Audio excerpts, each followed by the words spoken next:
Okay, so we're about to proofread this paper basically. Uh, Anybody got any comments or anything, feel free to leave a comment, say something about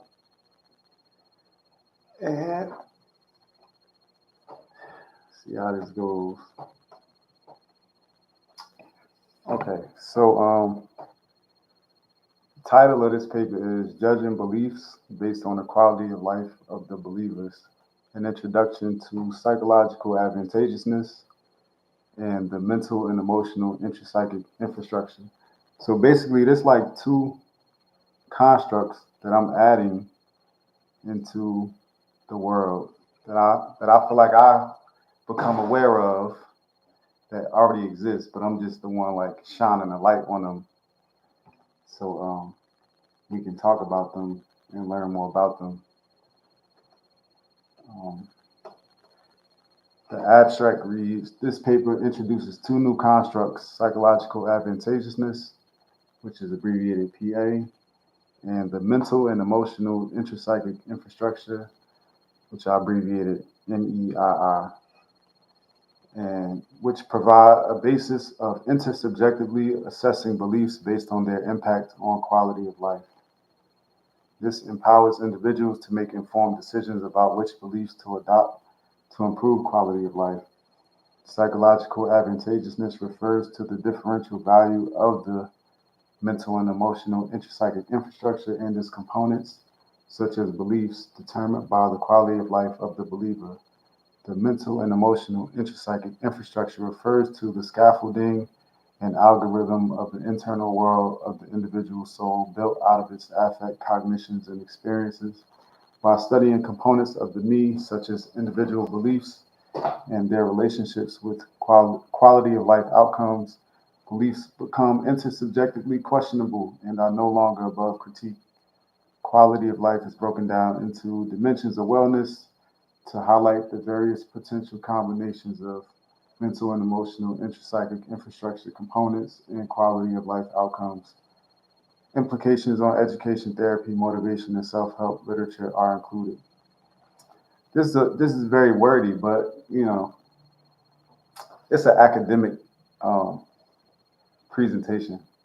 But if anybody got any comments, any feedback, questions, anything, let me know. This is the time.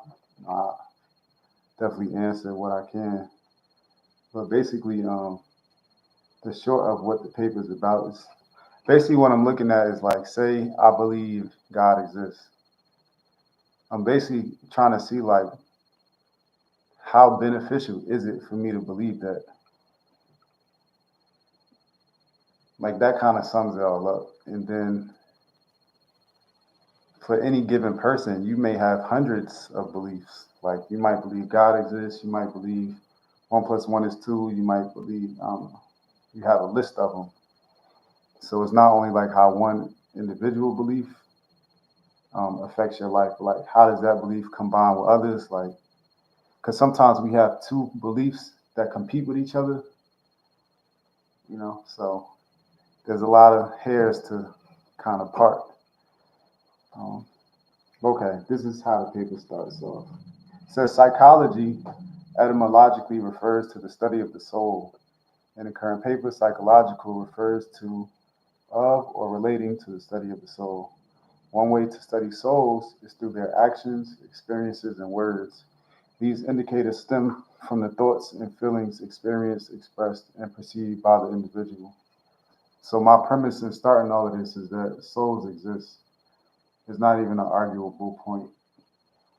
I'm just out the gate. That's kind of how I'm coming. Like I'm a soul having a human experience, and sometimes when you read about psychology, especially like neuroscience, neuropsychology, it's like they give body parts the credit, but they don't acknowledge the non-physical entity that's doing the work. It's kind of like seeing a car. You're like, yeah, the windshield wipers move side to side, and the engine does this, and the transmission does that. and the brakes do this. Like, you could tell me what the body parts do, but the car needs a driver to push all the buttons. And that's kind of how I see like the human body. Like, the human body is kind of like a car. We got all these parts. We got electrical wiring. We got nerves, and the body in and of itself does things. That's what the quote unquote hard sciences kind of study, like biology, physics, chemistry, stuff like that. But like, a dead body is noticeably different from a living body. Like, so to me, it's like, it's kind of obvious that there's something else inside living things that lets them move around, make choices, perceive the world. Like, there's a driver in the car. So that's my premise. Sometimes I don't know how much to really break it down in these papers, like how much is too much or how much is enough. But that's kind of where I'm starting at. Like, all of that is like prerequisite knowledge. Like, so then it goes on to read, psychological advantageousness refers to the value of an individual's mental and emotional intrapsychic infrastructure or its components, beliefs, affects, cognitions, dispositions, organizational affiliations, schemas, determined by the resultant impact on the individual's quality of life. For any given belief, what is the quality of life of the believer? Psychological advantageousness is best illustrated using a spectrum ranging from low to high, suggesting that every soul's MEII is and its individual components confer differential impacts on quality of life. Psychological advantageousness is distinct from psychological advantage because the former identifies how much of the latter is present. And in other words, basically, um,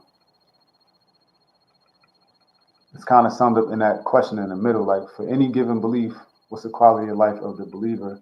So now we're kind of moving away from just psychology more into like philosophy. This is kind of like a philosophical neuropsychology type of area, because imagine like the belief itself is alive, and the belief itself kind of gets followers. So basically, the question I'm asking is like, if I follow this belief, what do I get out of it? And then say this belief got 100 followers, like, we could kind of see what's the conditions of the followers. Like, as a result of following this belief, this is what you get. And you could kind of like generalize it. So then that'll signal to like the people that's neutral, that ain't followed yet, like, whether you want to sign up or not. Because if you're looking at all the people that believe God exists and you're like, oh yeah, y'all happy on a daily basis, that might be enticing to you. That might mean something to you where you're like, maybe if I adopt that belief, I can get that result. Maybe. But also the opposite. Like, if you see most people that believe in God is suffering, you might second guess whether or not you want to add that to your mindset, to your mental and emotional intrapsychic infrastructure. Because you might not want that in your mind at all because it's not helpful to have it. Um, Goes on to read.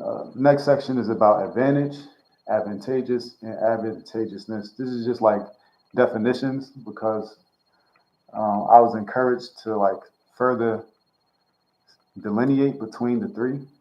So you got advantage, advantageous, and then advantageousness. So it says advantage refers to a condition or circumstance that puts one in a favorable or superior position. Advantageous refers to involving or creating favorable circumstances that increase the chances of success or effectiveness. And one of the synonyms is beneficial.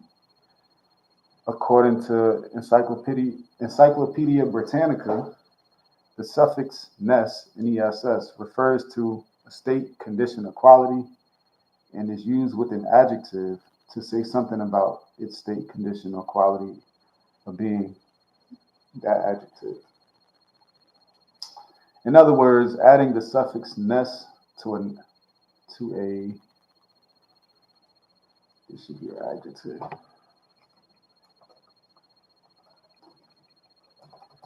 I'm revising it as I go, so y'all reviewing it with me. In other words, adding the suffix ness to an adjective introduces contemplation of the question, how? For example, one might say that a bear has an advantage over a human when it comes to enduring cold temperatures due to the bear having a thick fur coat. One could then say that thick fur coat is advantageous for the bear, or for a human who skins the bear and takes the coat. One could also ask, how advantageous is the coat really? This last question is responded to by looking at the advantageousness of the coat. We already concede that there is an advantage, but now let us look closer to see to what extent and in what ways. So, goes on to say, what are you researching? Good question. Basically, I'm researching how beliefs affect quality of life. Like, what's the relationship? Yeah. If you have any feedback, questions, anything, feel free to add them because I'm basically editing this now. And I feel like this is more open science than what they be saying because a lot of them open science things be like behind paywalls. How we supposed to see it? I gotta pay to see it. But anyway, it says in keeping with the positive psychology movement, the ponderance of advantageousness is necessary to help gain clarity on the green flags so people can know why the things that work and where the limitations are. By introducing the concept of advantageousness, researchers have nomological support for investigating more closely the mechanisms of mental health. This stands in contrast to a history within psychology of using a deficit model. One claim against the deficit model is that as humans become more adept at identifying and naming problems, the identification and naming of problems increases. The DSM-5 revised version stands as proof of how acutely aware humans are at identifying mental illness, syndromes, and symptoms. The push by positive psychology to use a two-continuum model to see mental health and mental illness as two separate spectrums illustrates the place in the literature where assessments of advantageousness counterbalance the long list of ways that people are ill. Now, researchers have an opportunity to even the scales and know as much about determinants and signifiers of mental health as they do of mental illness. The bison is because I'm a bison, you know. You know, our alma mater, we both bison. That's all. I'm actually, shameless plug, I'm actually selling these prints. So, if you want a bison, I got some. Let me know. They good for your office space, you know. It's a subtle nod, let people know you went to the real HU. So yeah, this point, I actually feel very strongly about this point in the paper because if you ever look at the DSM, I don't have it right next to me, but that's what they use when they diagnose people with like depression, anxiety, schizophrenia, etc. It's full of problems. Like the whole book, just the name of it is the purpose of the book is to identify problems. So if you open that book, right, and you looking at somebody, that book ain't about to tell you nothing good that's going on in their life. The book is only going to tell you how bad they doing.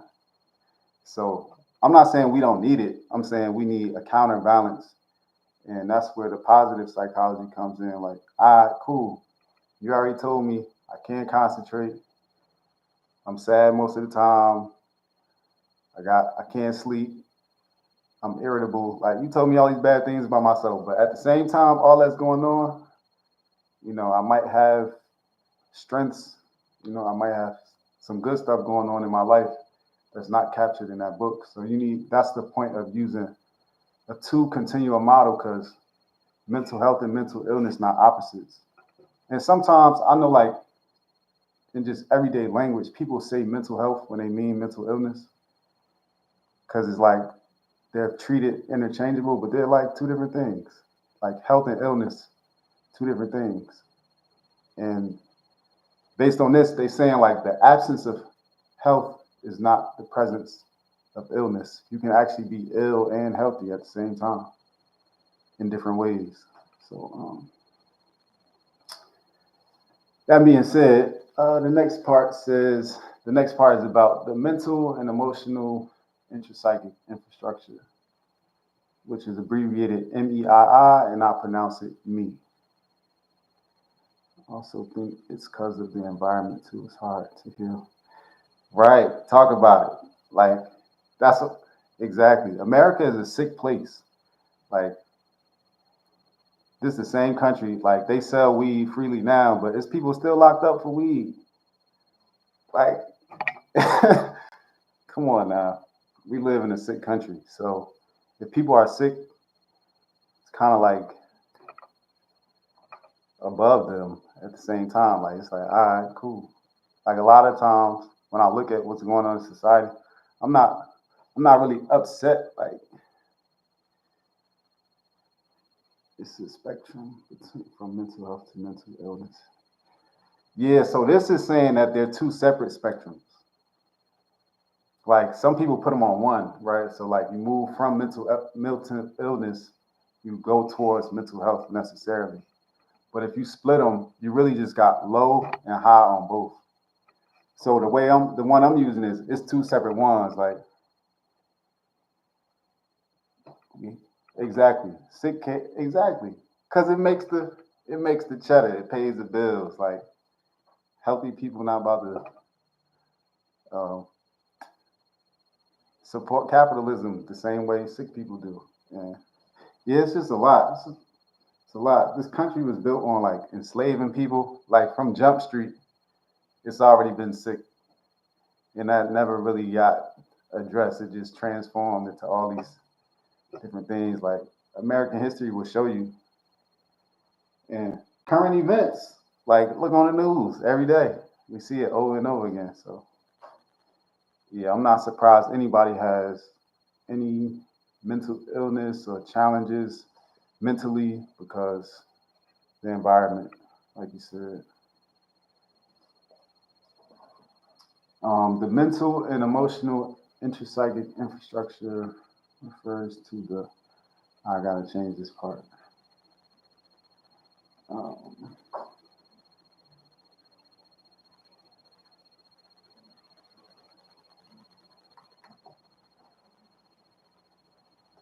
the mental refers to the.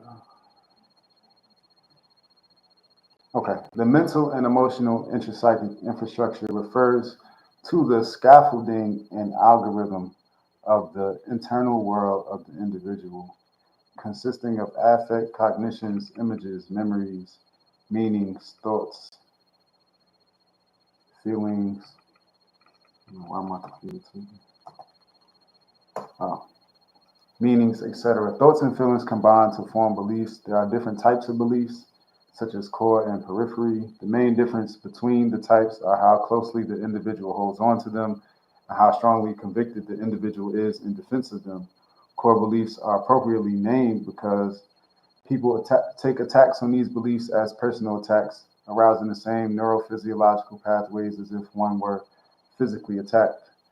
Kozlowska et al. 2015 studied the physiological changes caused by perceived threats and characterized this sequence as the defense cascade. They highlighted the role of the limbic system in perceiving a threat and mounting a response. Typical responses include fighting, flighting, and freezing. Their work detailed the specific pathways by which the forebrain communicates with various brain areas to the spinal cord and then to the viscera, muscles, and skin.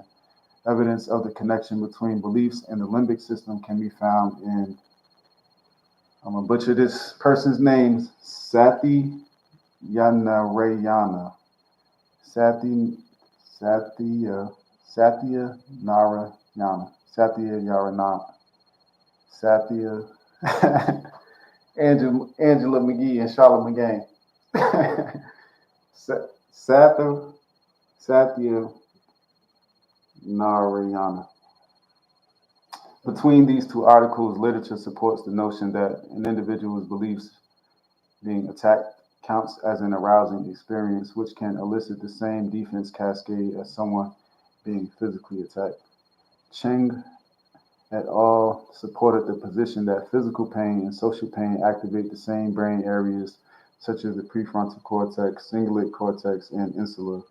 Flanelli et al. Described the evolutionary development of the brain systems and partially explained why the brain uses similar systems for both threat assessment, which implies beliefs about the nature of threats, and psychiatric symptoms, which include physiological arousal and affective responses.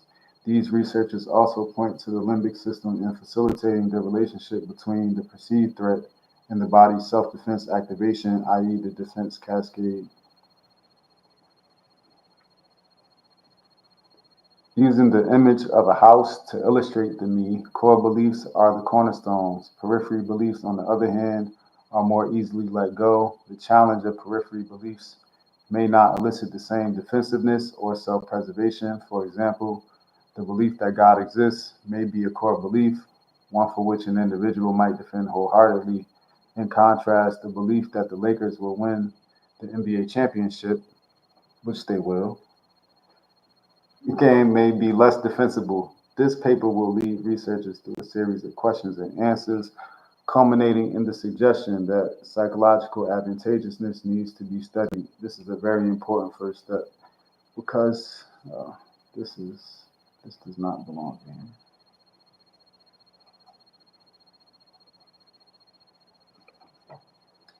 Let's change this color to red.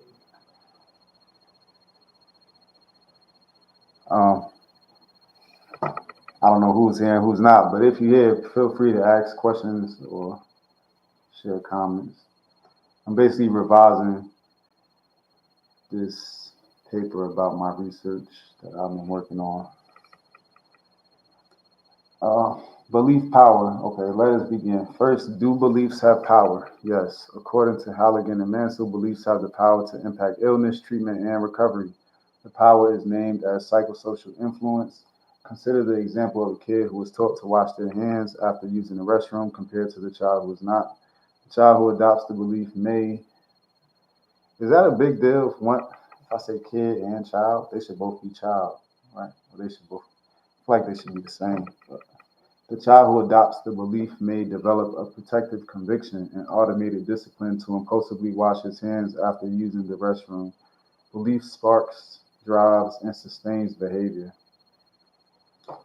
Finnis et al. Described the utility of placebo effects in research and clinical settings and defined them as genuine psychobiological events. Placebos refer to false treatments, such as a sugar pill, that the patient perceives to be beneficial, yet has no inert medicinal substance. Placebo effects refer to the fact that such false treatments yield outcomes in the individual believing the treatment. Polo et al. 2001 reported a group of post-operation patients receiving intravenous saline as a placebo who were told it was a potent painkiller requested 33% less use of the analgesic treatment. Interventions such as cognitive behavioral therapy emphasize the cognitive triangle, a model suggesting thoughts influence behavior mediated by affect. Additionally, many motivational speakers such as Dr. Eric Thomas, Les Brown, Zig Ziglar, Jim Rohn, and E.P. Johnson, to name a few, have emphasized the role of thinking in producing better life outcomes.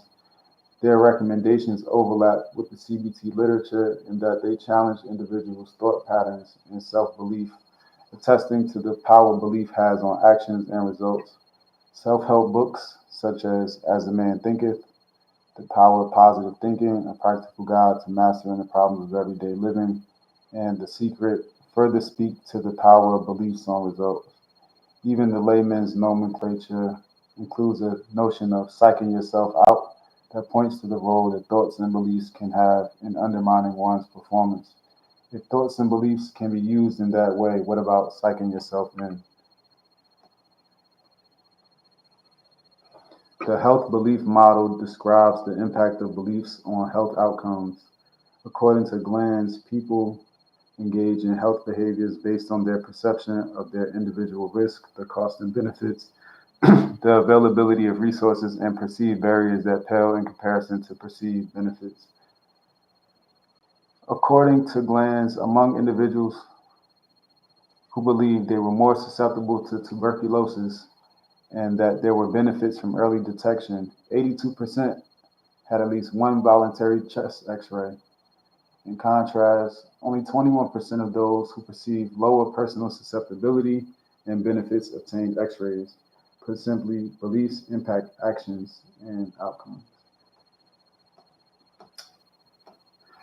When I got to this part of the paper, I kind of felt like I'm stating the obvious. I mean, maybe it's worth stating because it may not be obvious to the next person reading it.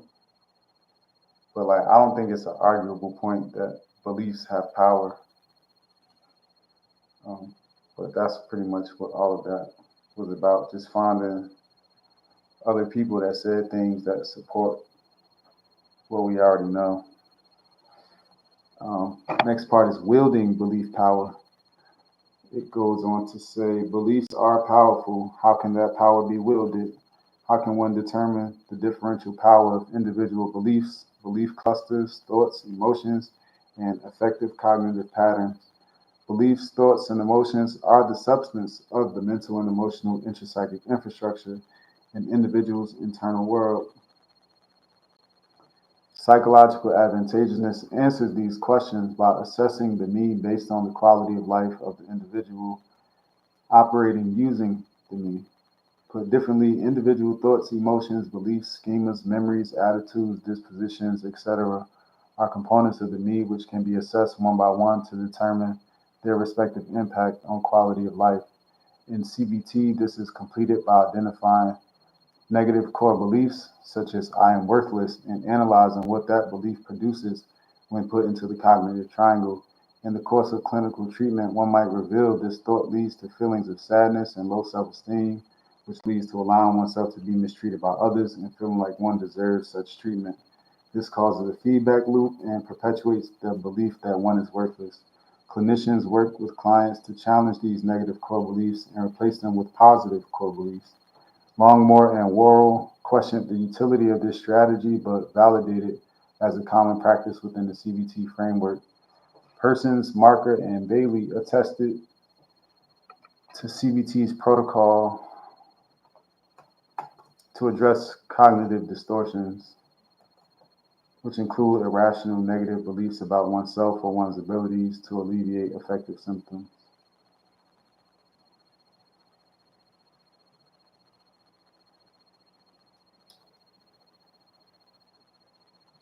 If what an individual thinks, feels, and believes impacts their actions and outcomes, then it can be said that an individual's me impacts their reality or lived experience. Thus, the importance of the construction of the me is revealed. To wield the power of the me, one must first assess the baseline performance of the me by assessing their quality of life. Their quality of life.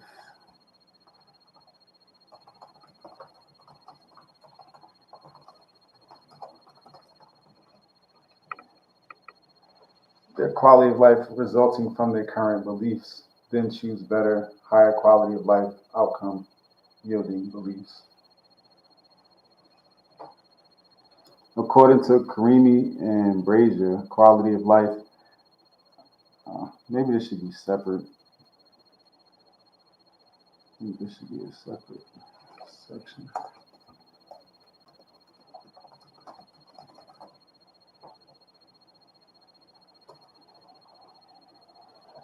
Okay, so basically that part was saying like, we know beliefs have power, like how you use it. And the first step to figure out how to use them is to figure out how the ones you already got is working for you. And then once you see how the ones you already got is working for you, you could like swap them out, like substitute new beliefs. You could do like a trial and error thing. Experiment basically with new beliefs, new thoughts, new habits, I'm saying beliefs because it's easier to just identify one and not, put in a list every time I say the word.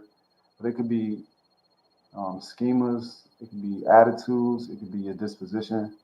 But you basically are being more intentional about trying out different ways of showing up in the world and processing the information and analyzing your experiences. Okay, now we on quality of life. Because I know that's going to be a question like, what even is that? According to Karimi and Brazier, quality of life has been defined a multitude of ways in the literature. These authors describe the need for the term as arising with the improvement of medical technology, which led to people living longer lives. New questions about the quantity of years a person lives and the quality of their life during those years arose. As mortality decreased, morbidity increased because ailments that would have killed someone hundreds of years prior were not able to be treated. Karimi and Brazier clearly acknowledged the various definitions of quality stemming from the broadness of the term and the various focal points. Definitions of quality of life stemming from focal point defined as selected in their respective conceptualizations. They cited definitions such as a conscious cognitive judgment of satisfaction with one's life, as well as an individual's perception of their position in life in the context of the culture and value systems in which they live, and in relation to their goals, expectations, standards, and concerns. Leaning more on objective markers, these researchers cited the definition of quality of life as overall general well-being that comprises objective descriptors and subjective evaluations of physical, material, social, and emotional well-being together with the extent of personal development and purposeful activity, all weighted by a personal set of values.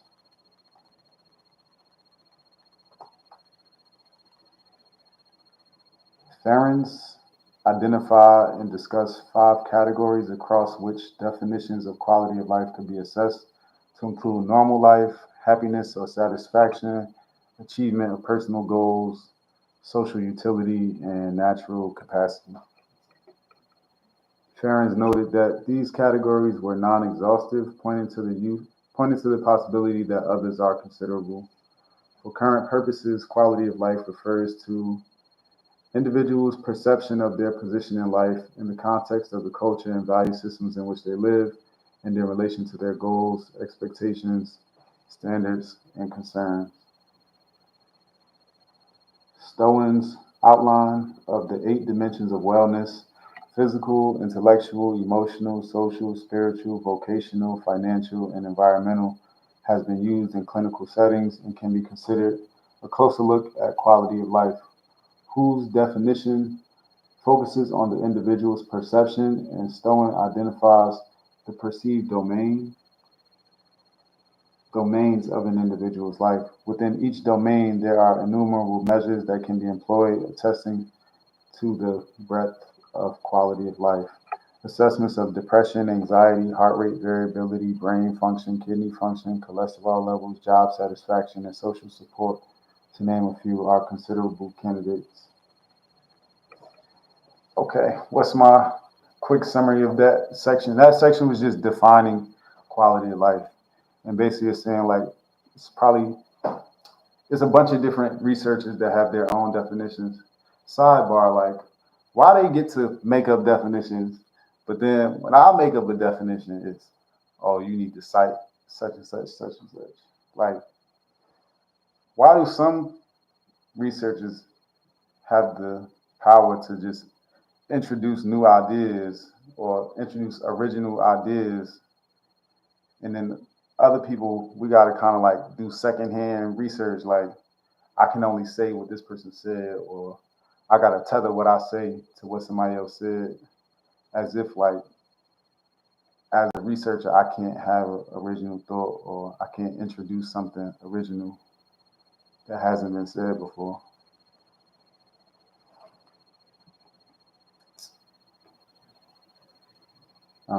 Seems a little political to me, but that's a topic for another day. Okay, so where we at so far? So basically, what I'm looking at is how people's beliefs. I'm saying beliefs, but that's like the short version. How people's beliefs affect their quality of life. And by quality of life, I just mean like how well people think they're doing in their own life. Like if you was to ask them, or if I was to ask you, like, if you could rate the quality of your life from 1 to 10, what score would you give yourself? 10 being the highest. So if I go around, I say like, say I got 10 Christians, and out of them 10 Christians, well, yeah, they all Christian. Well, let's say they all believe Jesus was the Son of God. That's their belief. And I ask them to rate their quality of life, and they all give ones. Then I could say like, the belief that Christ is the Son of God is actually a living entity. And those 10 Christians are actually subscribing to that belief. And the end result is that the quality of life is a 1 out of 10. And then getting them hip to that, they might think, oh, maybe I could, erase that or like do something to that belief, modify it somehow, whether you erase it or you introduce another belief that kind of supersedes that or rationalizes it in a new way. Because just because that's a belief that's like under the microscope doesn't mean that's actually the belief that's causing the drop in quality of life. Like all of that would come out, in further research. Like I wouldn't know that at a glance. But it could be the case, just an example, like me believing Jesus Christ is the Son of God could lead, I don't know, maybe there's an action that follows that. Like maybe because I believe that and I live in or we all Christians, all 10 of us live in I don't know, we live in a Buddhist neighborhood in East India, and nobody else believes what we believe, so we end up arguing every day about this. And since I'm arguing every day, my quality of life has dropped down. So part of this, like introducing these concepts, is like to understand the political impact, how politics impact quality of life too, because your beliefs is going to influence your politics. Like sometimes even I question, like I say you woke, right? Like you believe, black power, and you with the winning team. You support black people and all that. But like Cat Williams was talking about the different comedians that wore the dress, they kind of like drunk the Kool-Aid. They got with the program. Like there's certain benefits you get from like going with the program. So is it actually advantageous for you to be a critical thinker? Because the critical thinkers might get punished for thinking critically, or not just for thinking critically, for acting on it. Because if you think critically and you don't act on it, you might implode, right? So you're suffering in silence on the inside because you're aware of the BS that's going on, but you can't say nothing about it for fear of persecution. So it's like, is it better to be more aware? Like, is it better to know what's actually going on? Or is it better to just be asleep and just go through the motions? Like they say, ignorance is bliss. Now, an ignorant person, would their quality of life actually be higher than somebody who's like aware or enlightened? I think I might be butchering the summary of this book, but I want to say I got the internet right here. I'm pretty sure it's a book called. Okay, this is not. I'm not advertising this book because they ain't paying me. But it's a book called "Why Zebras Don't Get Ulcers," and Basically, it's saying this is on Google, on Wikipedia. This is a Wikipedia summary, but it's saying zebras don't get ulcers because their stress is short term. Like if a zebra gets stressed out, it's not based off their belief. It's because they seen a lion. You feel me? They gotta run for like 5 minutes. Not even 5 minutes. Like honestly, I never seen a zebra run from a lion, but I doubt that lion about to run that far. Especially if it's a herd of zebra. Like you really gotta run long enough for the slowest zebra to get caught, and then you can stop. Like if we all zebras, we see a lion, you might as well just as long as you ain't the slowest one, like you good. You don't gotta run that long. You just got wait for them to get caught, and then you can start walking again. So they stress is short term. So ulcers is like sores in your stomach lining or your esophagus, like, but they usually stress induced.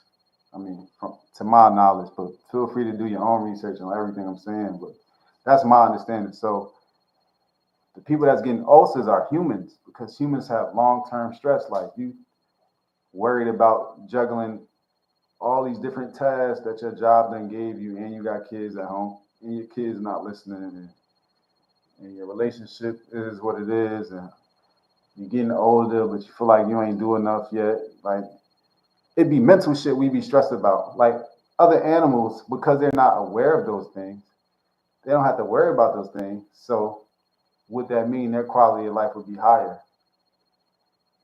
I don't know. But I guess it goes back to how you define quality of life. Because the way I'm defining it is it's the individual's perception of their own position. It's a self-report type thing. So it could be the case like somebody that's more aware than you outside of you is looking at you saying your quality of life isn't that good. But you might say your quality of life is high. So then that's another like I feel like this research kind of opens a lot of doors to ask more questions. That's the benefit of it.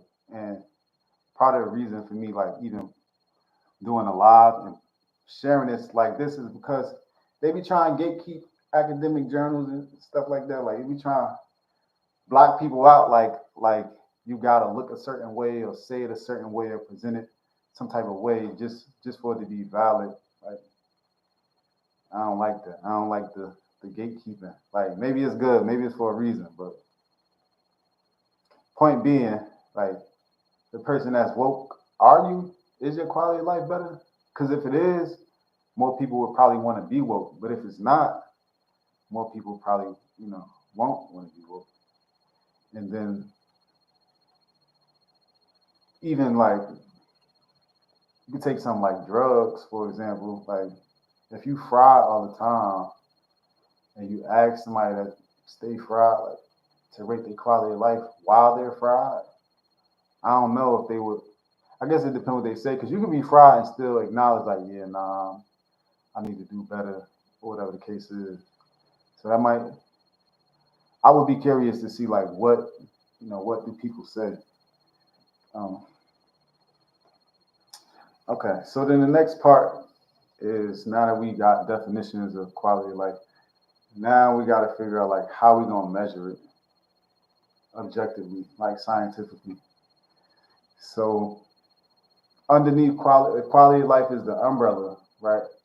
And it's about individuals' perception of their own, how their own life is going.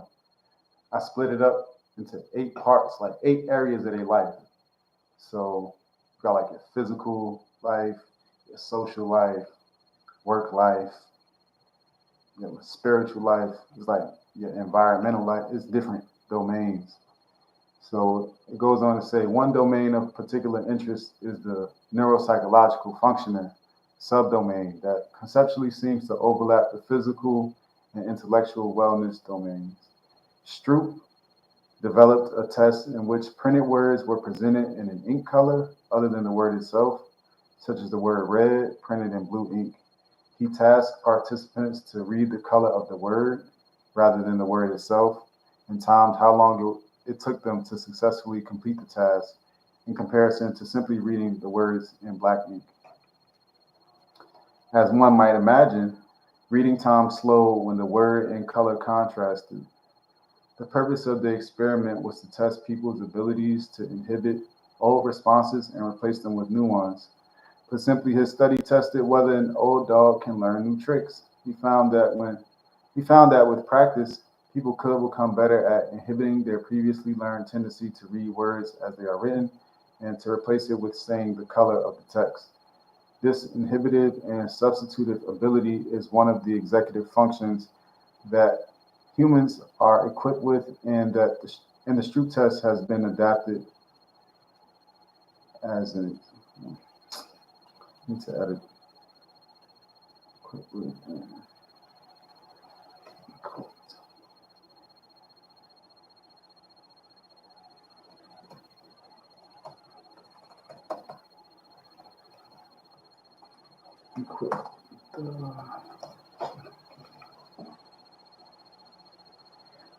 Okay, the next section is the Stroop test, executive functioning, and quality of life. Hirima described the Stroop test as a measure of executive functioning and screening for early Alzheimer's. Executive functioning refers to an individual's planning, reasoning, decision making, inhibition, emotional control, working memory, and self monitoring abilities. Reference. Need a reference. Why do you say reference when the reference is right there? Must have missed that one. I'm gonna put it again.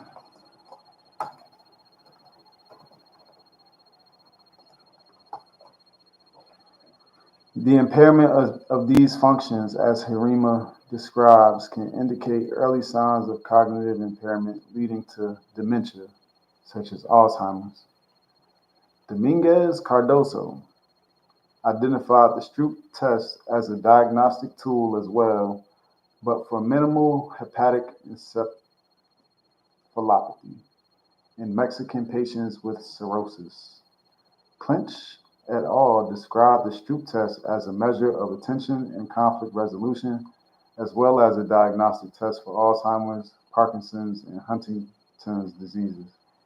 They created an analog version of the Stroop test for rodents to identify specific brain areas involved in performance of the task. They found that the Stroop test elicits activation of the prefrontal, hippocampal, and retrosplenial cortex regions of the rodent brains. They also found that performance on the Stroop analog was associated with reduced dorsomedial striatum activation. Based on these findings, the Stroop test is supported as a measure of neuropsychological functioning. Gretsch et al. Reported a positive relationship between core executive function and increased overall quality of life, specifically for participants endorsing high levels of religious coping, as well as those endorsing high denial coping.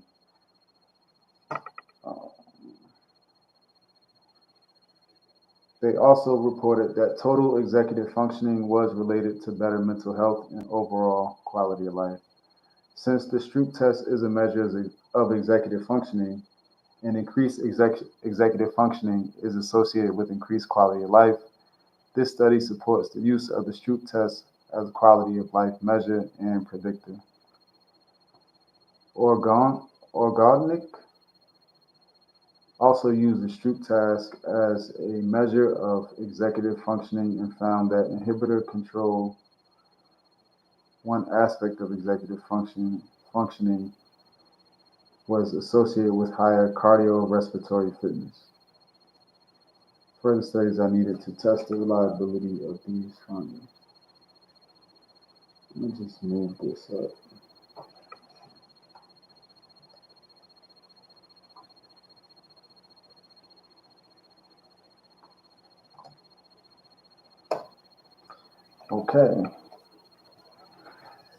Okay, conclusion. Souls amass beliefs, attitudes, assumptions, emotions, thoughts, and pattern combinations of these over time. The process forms the mental and emotional intrapsychic infrastructure that souls operate with. What is a soul? How do you measure it? Can it be measured as a hypothetical? Okay, I'm sure it needs to be carefully defined. Um, um,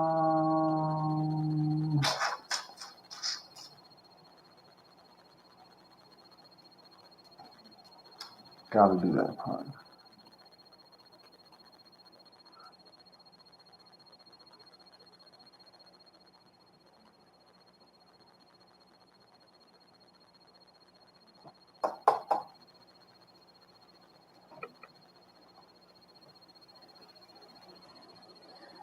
I didn't realize there was so many things to address in this last part, so I'm gonna probably have to take this back to the drawing board. I had overlooked these, but basically now the questions on here say, what is the soul? How do you measure it? Can it be measured? Some of these questions, though, I be feeling like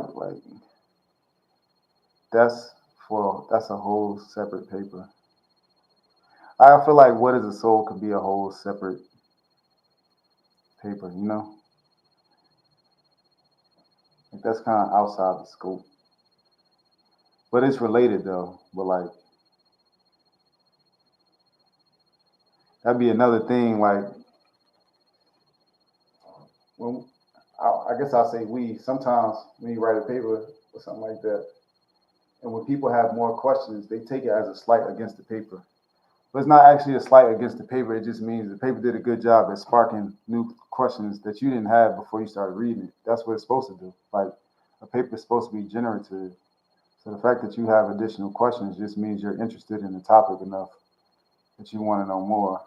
But that doesn't mean that this paper should satisfy that already. That just means you need to read more, do more research.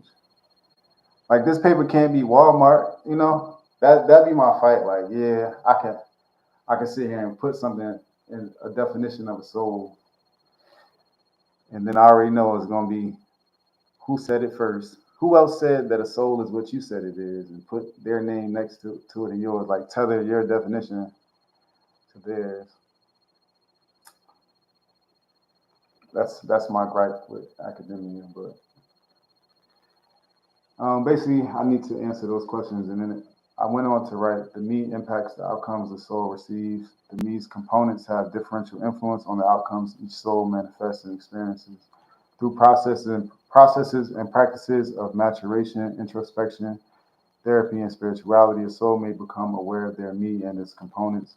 Once aware, the soul can then analyze the psychological advantageousness of each component, how much of an advantage is conferred by them. The soul can measure psychological advantages by looking at their quality of life. Quality of life is measurable across 8 dimensions of wellness, and within each domain, there are innumerable candidate tools. One such tool is the Stroop test, which is a neuropsychological assessment of executive functioning. Executive functioning has been found to be positively associated with quality of life. Intuitively, the abilities to plan, execute, inhibit, and initiate action are reasonably instrumental in the soul's ability to manipulate their environment and manifest reality, such as planning and executing of tasks of daily living.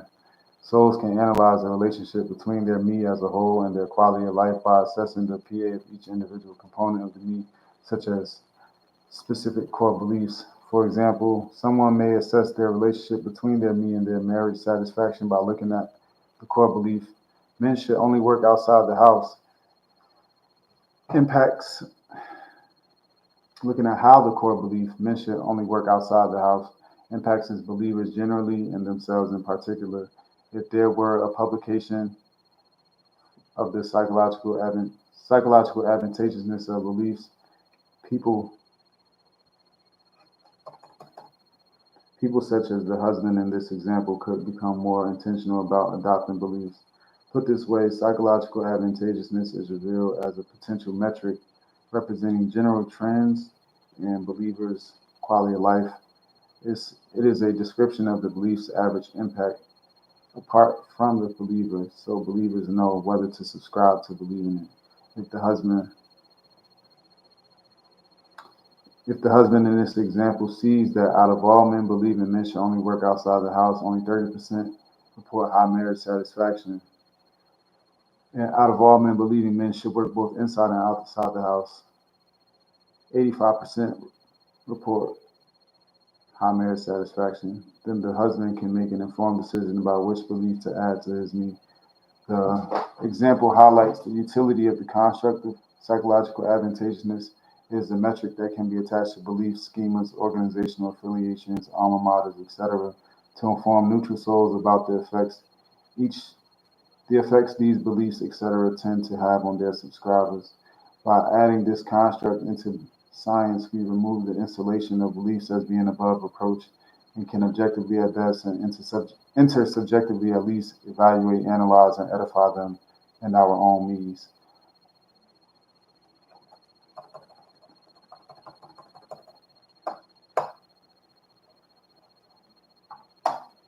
If you knew the average believer in God was happier, would you reconsider maintaining aesthetic core beliefs?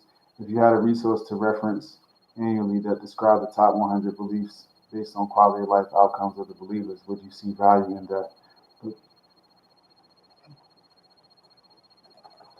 What if the quality of my life is contingent on core beliefs that disadvantage oppressor?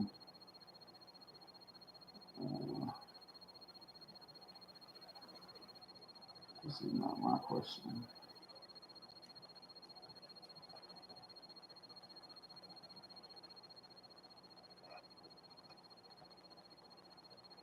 Does self-help, clinical psychology, motivation, education, and therapy literature stand to improve vastly by incorporating these constructs?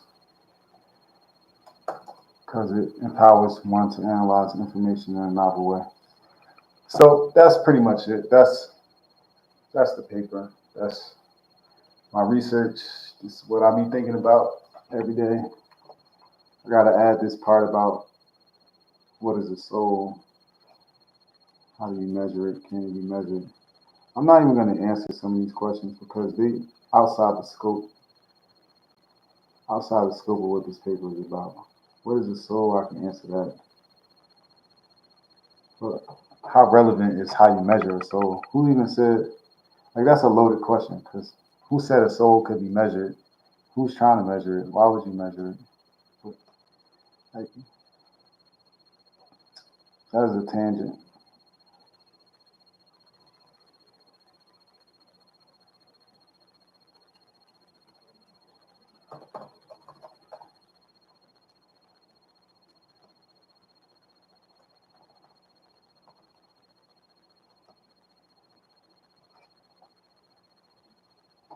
Okay. Well, appreciate y'all for joining me on this Thursday morning. That's my research. Feel free to comment, send me an email, message, whatever. Let me know your thoughts, any feedback, anything.